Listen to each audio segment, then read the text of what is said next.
Good morning, everyone. Today's topic is tuberculosis. Now, tuberculosis is one of the most important topics along with HIV/AIDS in our syllabus, and it is expected from you to know everything about tuberculosis and HIV. So, the learning for today are incidence, the etiological agent, modes of transmission, spread of tuberculosis, what is the pathogenesis, the morphology, that is gross findings and microscopic findings in histology, the different types of tuberculosis, and few points about clinical features and laboratory diagnosis of tuberculosis. And in the end, we'll summarize everything. So tuberculosis is a classical example of chronic granulomatous inflammation in human beings, and the causative agent is Mycobacterium tuberculosis. Coming to the incidence of tuberculosis. It is a major public health problem in the entire world, and it is estimated that around 10 million cases occur annually. Not all the people develop the symptoms because of some amount of immunity in them, and genetic also plays a key role in susceptibility of tuberculosis in different individuals. More common in developing countries of Asia, Africa and Latin America. India accounts for about a quarter of the global burden, and the main reasons are malnutrition, inadequate medical care, poverty, overcrowding, diabetes, alcoholism and immunocompromised conditions. It is estimated that 1/4 of the world's population is infected with tuberculosis. Of the estimated 10 million cases annually, India accounts for about 3 million cases. Multi-drug resistant tuberculosis remains a public health problem, and it is a goal of United Nations Sustainable Development Goals to end the tuberculosis epidemic by 2030. Now coming to HIV associated tuberculosis. Now it has been observed that the rate of infection of tuberculosis is high in HIV infected individuals and vice versa. That means the persons having HIV, they also have a high chance of developing tuberculosis, maybe due to immunocompromised conditions.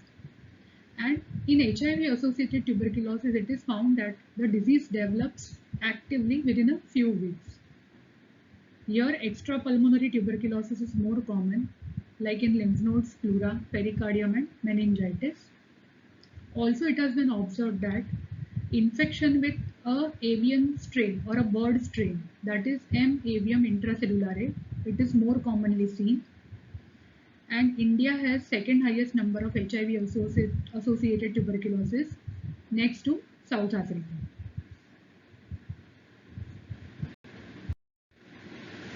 The causative agent of tuberculosis is Mycobacterium tuberculosis, also known as tubercle bacillus or the Koch's bacillus, as it was discovered by Robert Koch in 1882. It is an aerobic bacteria with propensity towards high oxygen tension areas of the lung, like apex of the lung. Now, Mycobacterium tuberculosis complex. It is a name given to a group of pathogenic strains which are responsible for causing diseases in the humans. And M. tuberculosis hominis is one of the most common strains. It's a human strain of this group. The other strain, that is Mycobacterium tuberculosis bovis, it's a bovine strain. It was common earlier in the era where milk was not pasteurized. But nowadays, as we get most of the milk pasteurized, the number of the infection with this strain has been reduced. Still common in areas where people don't use pasteurized milk. Some other strains from this group are Mycobacterium africanum, Microti, Pinnipedi, Cannati, and M. smegmatis. This smegmatis is a non-pathogenic strain.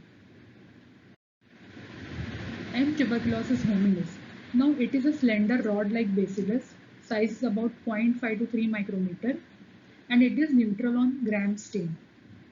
Now see, the cell wall of the organism, it has mycolic acids, lipids and many cross-linked fatty acids. So because of all these things present in the cell wall, it is impermeable to the normal stains which we use for other organisms. That is why some special stains are necessary for demonstration of this bacillus. So how can we demonstrate this bacilli? First is acid fasting, also known as Ziehl-Neelsen technique. Second is fluorescent dyes. Some dyes like auramine, rhodamine, they can be used. Culture methods. The Lowenstein-Jensen culture medium is the conventional culture method used, but the disadvantage is that it is very slow and takes about 4 to 8 weeks for confirmation. Nowadays, some different culture methods like Bactec culture, HPLC, that is high pressure liquid chromatography, they are available, which can give results in 2 to 3 weeks. Another method is molecular method that uses the amplification of nucleic acids. And polymerase chain reaction is the most common of this method, widely used, has good sensitivity and specificity. Some immunohistochemical stains are also available. They stain against the antigen of the mycobacteria, that is anti-NTP64, and it can be used in the tissue sections for demonstration of the bacilli. Atypical mycobacteria, also called as non-tuberculous mycobacteria, it is a term given to a group of mycobacteria other than Mycobacterium tuberculosis and Mycobacterium leprae. This group is widely present in the environment, so also called as environmental mycobacteria. They occasionally cause tuberculosis, which is resistant to the usual anti-tubercular drugs. These organisms are also acid fast. They are classified into two groups. First is rapid growers and other is slow growers. This classification is based on the rate of growth of the colonies in the media and the color of the pigment produced in the media. So first group, rapid growers, the growth occurs within a week. They are less pathogenic and few examples are M. abscessus, fortuitum and chelone. The second group, slow growers, they take about 2 to 3 weeks for growth and they are further subdivided into 3 subgroups. Photochromogens, they produce pigment in the presence of light. The second subgroup is photochromogens, they produce pigment whether in light or in darkness. And non-chromogens, do not produce any pigment. Few examples are M. avium intracellulare, M. kansasi and M. ulcerans. Now, here in atypical mycobacteria, the infection is directly acquired from the environment, contrast to the classical tuberculosis where there is person-to-person spread of infection. They produce a disease which is called as atypical mycobacteriosis, which is similar to tuberculosis, but it is less virulent. And the lesions produced may be granulomas, collection of foamy cells or acute inflammation. Coming to mode of transmission. Now following are the different modes through which infection can be transmitted in case of tuberculosis. First is inhalation, most common mode. Here fresh cough droplets and a dried sputum from an open case of tuberculosis is the source of infection. Open case of tuberculosis means the tuberculous lesions in the lungs, they undergo peripheral healing and massive central caseation necrosis. They form a cavity which communicates with the bronchial tree, and this is a good area for proliferation of tubercle bacilli as they get enough oxygen here. So this open cavity, it can be a source of infection, and this is known as an open case of tuberculosis. The second mode is ingestion. It leads to tonsillar or intestinal tuberculosis.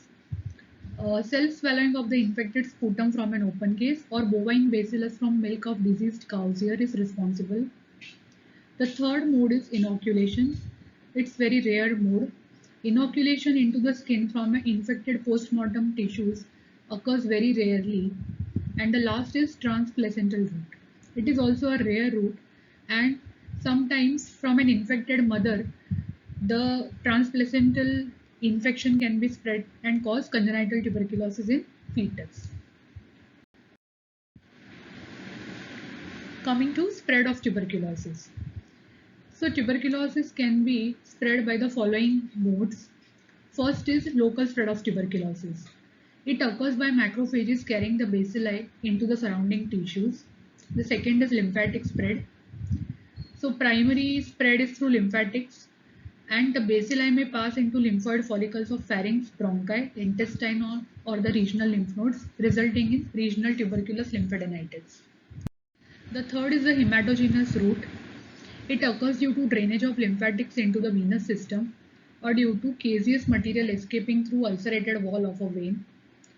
This produces an entity which is called as a miliary tuberculosis. Here, hematogenous spread occurs to different organs like lungs, liver, kidney, bones, and they produce millet-sized lesions in all these organs called as miliary tubercles.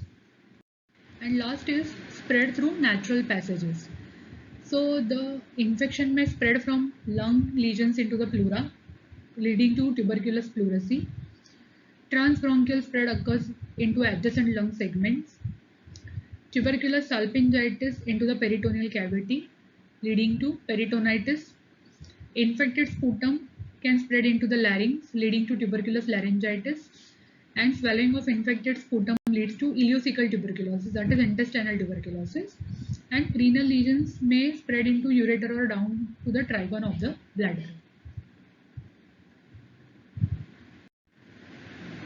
Coming to the pathogenesis of tuberculosis, the tubercle bacilli do not produce any endotoxin or exotoxin. So the development of tuberculosis, it is because of development of delayed type of hypersensitivity, that is type 4 hypersensitivity, and cell mediated immunity. Two types of cells, they play a major role in development of cell mediated immunity. They are macrophages, alveolar blood monocytes and dendritic cells, and T lymphocytes, both CD4 cells and CD8 cells, that is helper cells and suppressor T cells. Now this figure shows a pathogenesis in detail. So let's see it. See, in the initial days, that is 0 to 3 weeks of infection, what happens? The tubercle bacilli, they enter the lungs via inhalation and enter the alveolar macrophages through endocytosis via help of the receptors on the macrophage surface. Then this bacilli, they undergo replication inside these macrophages and there is unchecked bacillary proliferation. There is bacteremia which seeding at multiple sites of these macrophages containing the bacilli. In spite of this, there are most of the patients at this stage are asymptomatic or they develop only mild flu-like illness. After 3 weeks, what happens? The alveolar macrophages, they become activated, and this is with the help of interleukin 12 and interferon gamma. The T cells, that is helper T cells, they play a major role in activation of macrophages, and these activated macrophages, they are bactericidal, so that they try to kill the tubercle bacilli. Now, if they are not able to kill, what happens? This activated macrophages, they get differentiated into epithelioid cells and they lead to formation of a tubercular granuloma, which is characteristic of the disease. So many epithelioid cells, they come together. There is central caseation necrosis. Few epithelioid cells, they coalesce together to form Langerhans giant cells, and there is a rim of lymphocytes and fibroblasts surrounding this granuloma. So this epithelioid granulomas, they are formed, which is nothing but a type of delayed hypersensitivity reaction to the tubercle bacilli. Again, this figure shows the development of a tubercle. So what happens if the bacilli, they enter through the bloodstream? For the initial 12 hours, the polymorphs, they come into picture, and after the 12 hours, the macrophages take over. Only when the tubercle bacilli enters through the bloodstream. If the bacilli enters through inhalation, then macrophages are in the picture from the beginning only. So again, the macrophages, they become activated, they get differentiated into the epithelioid cells and lead to formation of granulomas, that is a tubercle. Initially, hard tubercle is formed. Here necrosis is absent, so it is called as hard tubercle. And when central caseous necrosis develops, it is called as a soft tubercle. Now, fate of a granuloma. So once the granuloma develops, there are 4 things that can happen to a granuloma. So one is cold abscesses can form. That means the caseous material undergoes liquefaction It extends into the surrounding soft tissues and discharges the contents on the surface of the skin. So abscess is formed. Sometimes in bones, joints, lymph nodes and epididymis, sinuses are formed and the tract is lined by granulation tissue. Fibrocasis tuberculosis. Many small granulomas, they can coalesce together to form larger areas and then they are surrounded by progressive fibrosis. And last is, during healing, sometimes calcium salts they get deposited in the caseous tissue and it leads to dystrophic calcification. Sometimes the lesion may even ossify over a long period of time. Now we will have a look at types of tuberculosis. Tuberculosis is mainly divided into two types, primary and the secondary tuberculosis. So we will see both in detail. First is the primary tuberculosis, also called as Ghon's complex or the childhood tuberculosis. It has been defined as infection of an individual who has not been previously infected or immunized. The primary complex, it is a lesion which is produced in the tissue of portal of entry with foci in the draining lymphatic vessels and lymph nodes. Most commonly, the primary complex is seen in lungs and the hilar lymph nodes. Sometimes other tissues can also be involved like tonsils, cervical lymph nodes. And in case of ingestion of the bacilli, the primary complex can be seen in the small intestine and the mesenteric lymph nodes. So what is primary complex? The primary complex in the lung, it has three components. First is the pulmonary component. It is a 1 to 2 centimeter solitary area of tuberculous pneumonia, that is an area of consolidation, which is located peripherally under a patch of pleurisy. Any part of the lung tissue can be involved, but most often it is located in the subpleural focals, usually in the upper part of the lower lobe and the lower part of the upper lobe. The second component is a lymphatic vessel component. The lymphatics draining the lung lesion contain macrophages containing the bacilli. They develop beaded miliary tubercles along the path of the hilar lymph nodes. And the third is the lymph node component. Enlarged hilar and tracheobronchial lymph nodes are present in the area which is drained. The affected lymph nodes, they are mated and show caseation necrosis. Nodal lesions are potential source of reinfection later on. So this is a figure which shows the primary complex. So as you can see, this is the pulmonary component. The lesion is involved in the upper part of the lower lobe. It may be also present here, that is the lower part of the upper lobe. So this is the pulmonary component. The second component is the lymphatic component. So the lymphatic vessels which drain from this area to this lymph nodes, they are involved and they can have tubercles all along their way. The third component is the lymph node component. The hilar and the tracheobronchial lymph nodes, they can be involved. So the pulmonary component, lymphatic vessel component and the lymph node component. Microscopically, the granulomas, they are present.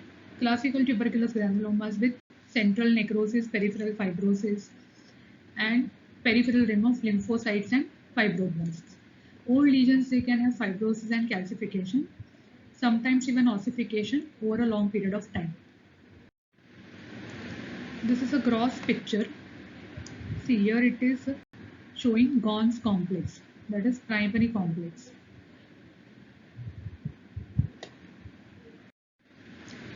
This is another figure which shows gross and microscopic findings. So here in the gross picture you can see cut section of many lymph nodes. They show many tubercle. See, you can see this tubercles here, white areas. And this is a microscopic picture. It shows us area of central necrosis, many Langerhans giant cells, epithelioid cells, and a peripheral rim of lymphoid tissue. Another figure. This is a low power view of a granuloma, central necrosis, then peripherally situated epithelioid cells and giant cells, and around them lymphocytes and fibroblasts. This is a high power view of the same picture, and here you can see acid fast stain. So numerous alveolar macrophages, they have multiple bacilli. You can see all these rod shaped bacilli present here. Primary tuberculosis of the alimentary tract. It occurs due to ingestion of tubercle bacilli. A small primary focus is seen in the intestine with enlarged mesenteric lymph nodes. The enlarged and caseous mesenteric lymph nodes may rupture into the peritoneal cavity, leading to tuberculous peritonitis. Fate of a primary tuberculosis. So following consequences can occur: either healing occurs, or progressive primary tuberculosis, primary miliary tuberculosis, or progressive secondary tuberculosis. So this is the figure which shows the sequelae of primary complex. So this is the first option. Healing occurs. Here what happens? The lesions, they stop growing and they start healing. So over a period of time, fibrosis occurs, calcification occurs, and sometimes even ossification can occur and the lesion gets healed. Second option is progressive primary tuberculosis. So here the lesion, it continues to grow and the caseous material, it is disseminated to other parts of the same lung or the opposite lung. So it spreads to the same lung or the opposite lung and leads to progressive primary tuberculosis. Third option is miliary spread. Here the infection, it enters the bloodstream via rupture of an artery and it spreads to organs like liver, kidneys, spleen, brain and bone marrow. And it produces infection in all these organs, causing miliary tuberculosis. The last option is the bacilli, they get dormant, and when the host's immune system is reduced or the hypersensitivity of the host is increased, these dormant bacilli, they become reactivated and cause infection.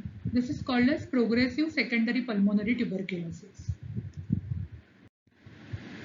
So the next type is secondary tuberculosis, also called as post-primary, reinfection or chronic tuberculosis. It is defined as an infection of an individual who has been previously infected or sensitized by the tubercle bacilli. The infection may occur from two sources, either endogenous or the exogenous. The endogenous source is reactivation of the dormant primary complex, and exogenous, here fresh dose of reinfection by the bacilli occurs.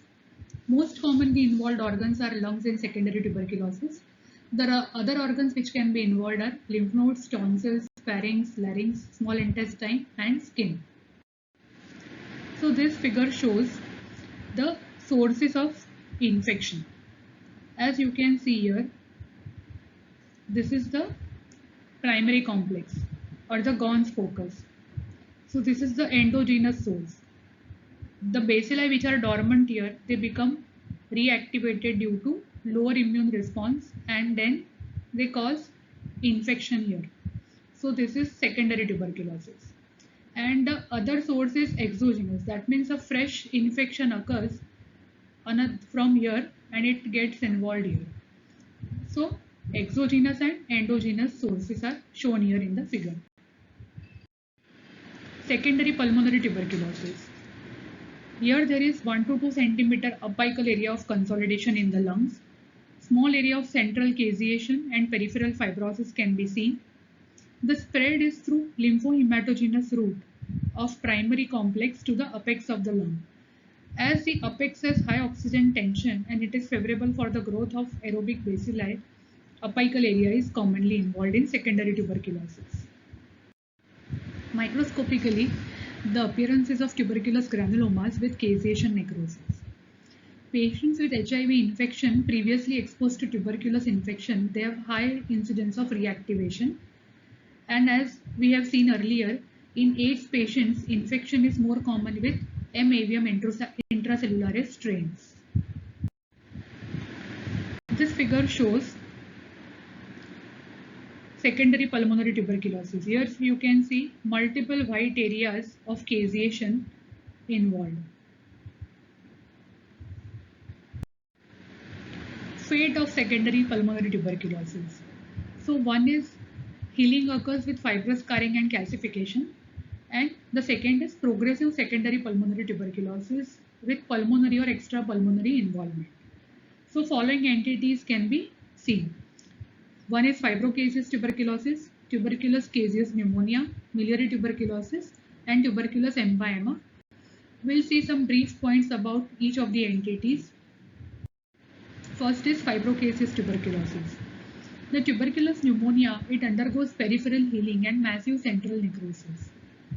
Then two things can happen. Either a cavitary lesion or a non-cavitary lesion can develop. So if a cavitary lesion develops, also called as open fibrocaseous tuberculosis, this cavity, it can break into a bronchus and have a communication with the bronchial tree, and it can be a source of spread of infection to the other people. This is known as open case of tuberculosis. And sometimes chronic fibrocaseous tuberculosis occurs. That means the lesion remains as a soft caseous lesion without any drainage or communication, and known as non-cavitary lesion. This is a diagrammatic representation of fibrocaseous tuberculosis. See, here you can see this is a non-cavitary lesion and this is a cavitary lesion which is communicating with the bronchial tree. So this cavity, it gets enough oxygen and here the bacilli proliferate. So it is a source of infection to other people, and this is known as an open case of tuberculosis. This is a gross appearance of the lung. This shows, this arrow, it shows the cavity and surrounding areas of consolidation in the lung. Grossly, the tuberculous cavity is spherical with thick fibrous wall. It is lined by yellowish caseous necrotic material. The lumen is traversed by thrombosed blood vessels. Consolidation may be seen around the wall of the cavity. The overlying pleura may be thicker. And microscopically, the characteristics of tuberculous granulomas, they are present. So central area of necrosis with surrounding epithelioid cells, giant cells, and lymphocytes and fibroblasts. Sometimes fibrosis may be present in the outer walls of the cavity. So this is a diagrammatic representation. You can see here microscopic appearance of secondary fibrocaseous tuberculosis. This is necrosis, giant cells, epithelioid cells, and this is all fibrosis. Again, this is central necrosis and this is all fibrosis. Here you are not seeing many giant cells. You can see these few cells and some epithelioid cells, but here necrosis is predominant. Complications of secondary cavitary tuberculosis. So sometimes aneurysms of arteries crossing the cavity, they can develop, producing hemoptysis. Extension to pleura, producing bronchopleural fistula.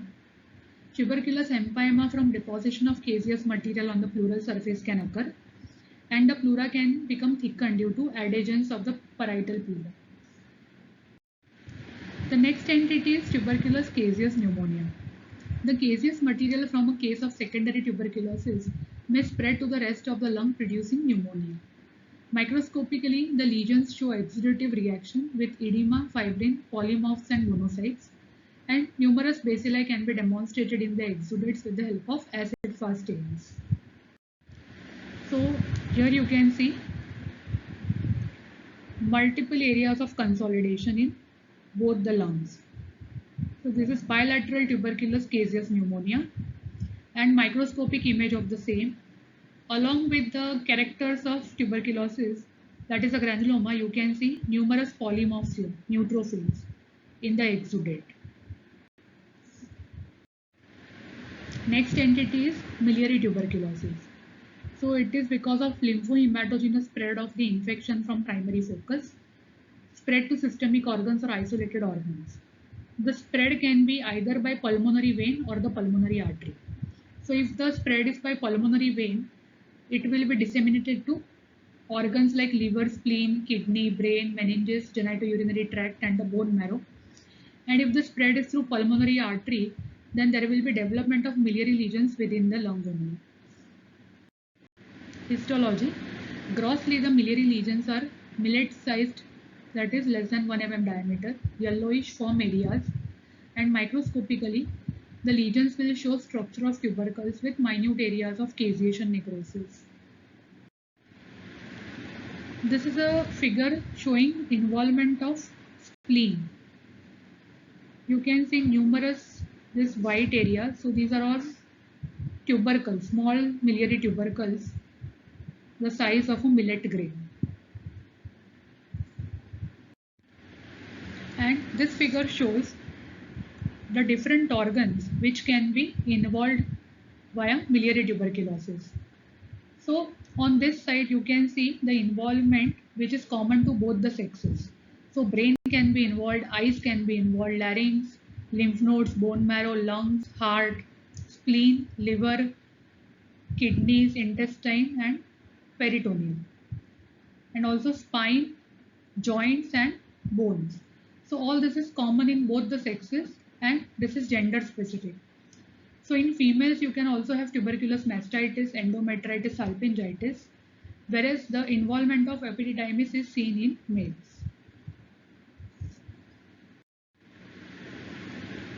This is a gross appearance of lung which is involved by miliary tuberculosis. You can see numerous small whitish tubercles size of millet, and this is a microscopic appearance. So you can see all this biliary sized tubercles having all the characteristics of a tuberculous granuloma. The next entity is tuberculous empyema. Pleurisy. So pleuritis or pleural effusion can present either as a serous or a fibrinous exudate. Pleural effusion may heal by fibrosis and obliterate the pleural space. Pleural cavity may contain caseous material and develop into tuberculous empyema. So that is all about secondary tuberculosis. Now some differentiating points between the primary and secondary tuberculosis. So as you can see, age. Primary tuberculosis usually involves children, and children and adults both can be, secondary tuberculosis can involve both of them. Organs, here almost exclusively in lungs. In secondary, all other organs can also be involved like lymph nodes, genitourinary tract, bone, meninges, brain, eye, liver, spleen, etc. Lesions. Usually in primary tuberculosis, the area is restricted to this Gons complex. So lung lesions are presenting as consolidation, lymphatic vessel involvement and a hilar lymph node involvement. Whereas in secondary tubercles, you have multiple lesions like tubercles, extensive caseation, miliary lesions, cavitation, fibrocaseous lesions, pneumonia or even effusion can be seen. The fate of a primary tuberculosis is usually healing by fibrosis and calcification, and it may get reactivated in case of weakened immunity. Whereas in secondary tuberculosis, you can have consolidation, sometimes parenchymal nodules, thickened pleura, amyloidosis, and reactivation of the healed lesions in case of impaired immunity and AIDS. Also, there are other differences like the severity of the lesions is usually asymptomatic or less severe in case of primary tuberculosis, and they are mostly symptomatic and more severe in case of secondary tuberculosis. Also, the distribution. In primary tuberculosis, the lower part of the upper lobe and the upper part of the lower lobe is usually involved, whereas in secondary tuberculosis, the apex of the lung where oxygen tension is high is usually more involved. And this figure shows the spectrum of lesions in the lungs and pleura in all types of tuberculosis.